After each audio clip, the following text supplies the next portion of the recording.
Eh ben, bonjour, merci Vincent Raffetin d'être présent sur le Salon du Polar 2026. Aujourd'hui, on a le plaisir de t'accueillir sur cette interview. Vous êtes notamment aujourd'hui avec nous pour nous parler de votre jeu Escape Game au Manoir Hanté, publié chez Ozu. Première question, en quelques mots, pouvez-vous nous parler de vous, de votre parcours et de ce qui vous a incité à devenir auteur de jeux?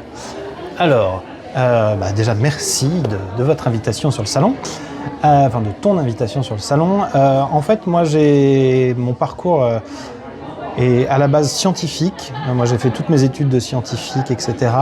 Et j'ai basculé dans le littéraire. Et en fait, le jeu, que ce soit en livre-jeu ou en jeu de société, en fait, c'est un super mélange des deux, entre raconter une histoire et en même temps apporter de la logique et se tirer un peu les cheveux.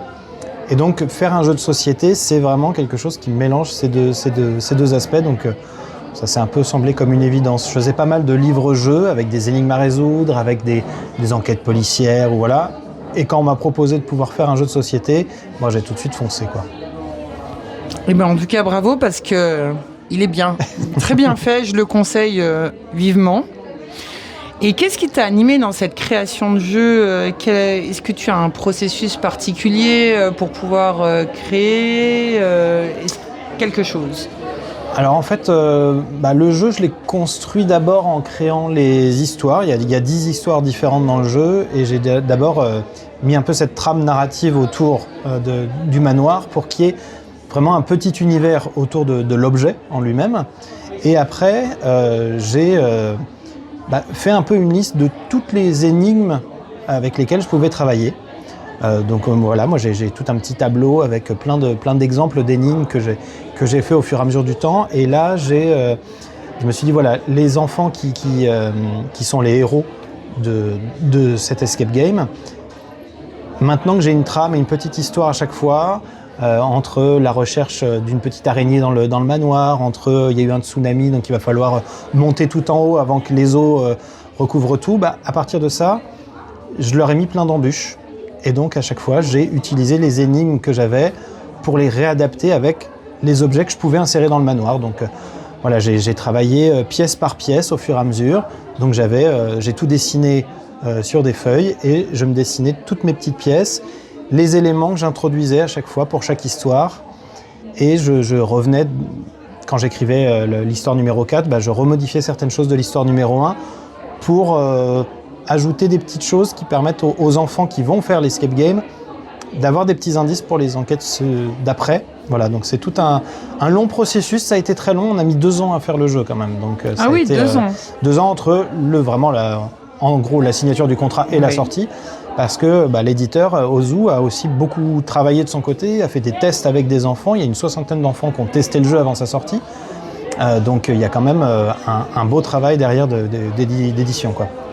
Et tu arrives à nous expliquer s'il y a une différence parce qu'effectivement, comme tu l'as dit, tu es aussi auteur de livres, entre autres de livres-jeux, d'ailleurs qui sont aussi chez Ozu, c'est Chasseurs de mystères, une partie.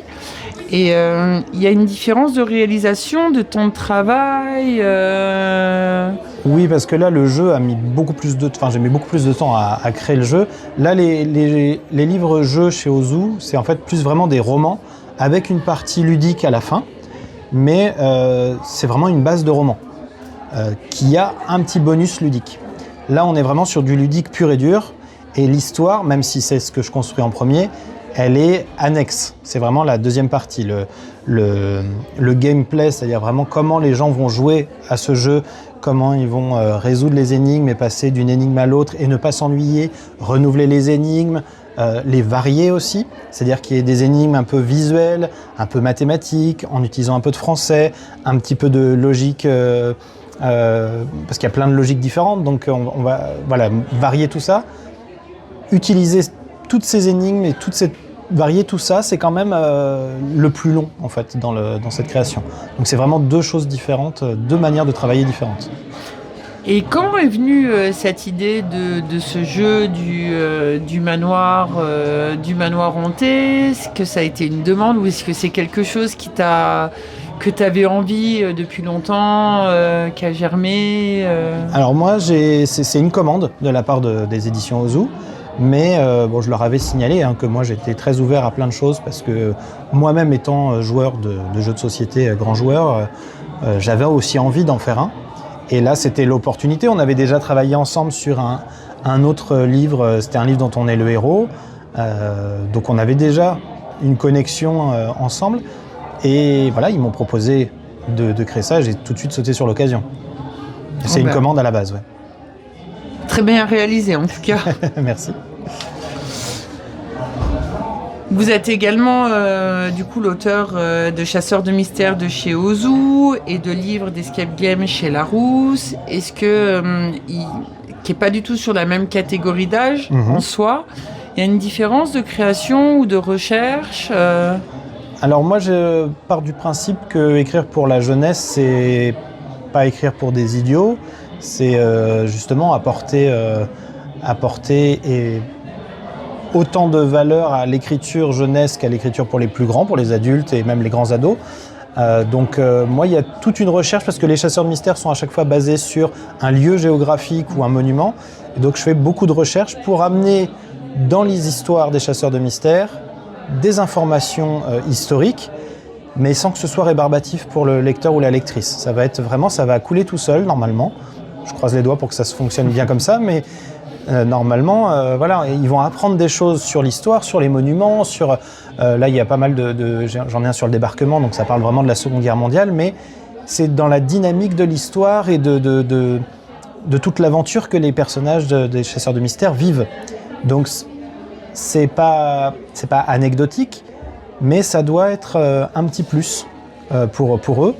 Donc c'est un vrai travail. Moi, ça me demande autant de temps de travailler sur un ouvrage jeunesse que pour un adulte, parce que j'ai envie de transmettre des choses aux enfants aussi. D'accord. Et à l'heure actuelle, que ce soit vos livres ou vos jeux sont quand même plus autour de la déduction des jeux d'enquête. Qu'est-ce qui vous anime dans cette catégorie de jeux ou de livres Alors, moi, au niveau jeux de société, moi je suis un grand fan de tout ce qui est Unlock, Exit, tous les jeux d'enquête et d'énigmes.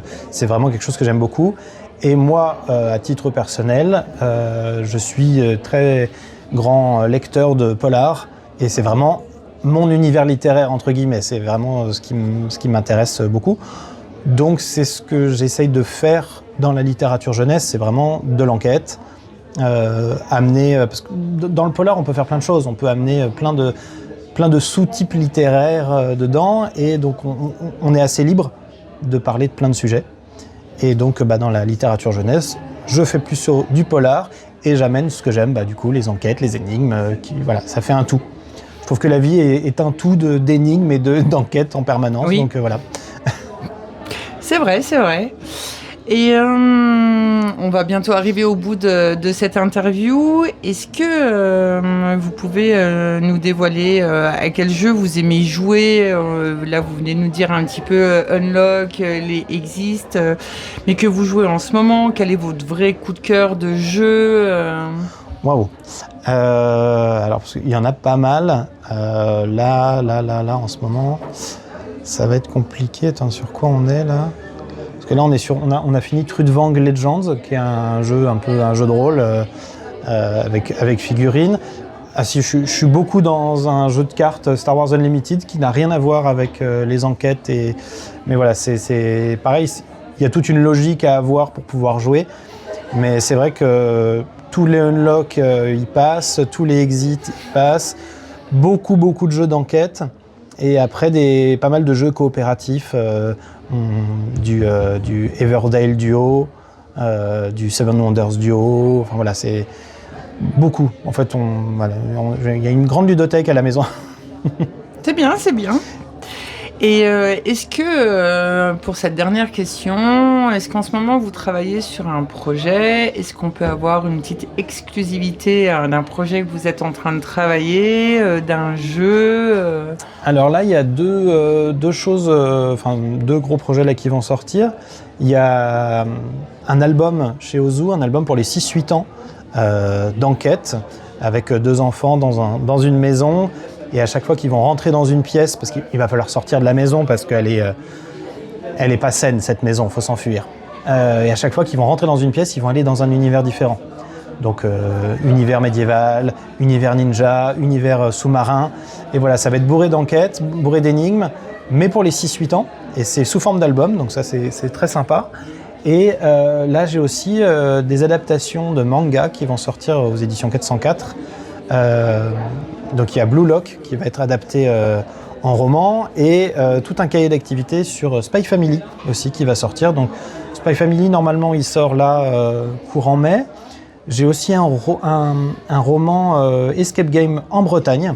C'est le 5e de la série qui va sortir le 30 avril, donc dans très peu de temps. Voilà, ça c'est les exclus pour l'instant. Il y a d'autres projets mais qui ne sont pas encore annoncés par l'éditeur. Donc là, je ne peux pas trop en parler. Peut-être qu'en étant venu au cœur de nos montagnes, vous nous ferez un escape game Haute-Savoie. Voilà. Un jour, on sera ravis de vous revoir avec plaisir. Dans nos locaux. En tout cas, merci beaucoup à vous pour cette interview, pour votre présence au salon. Merci. À toutes les personnes qui nous écoutent, vous pouvez encore retrouver Vincent jusqu'à la fin de la journée et demain, bien entendu, toute la journée au Salon du Polar. Merci beaucoup.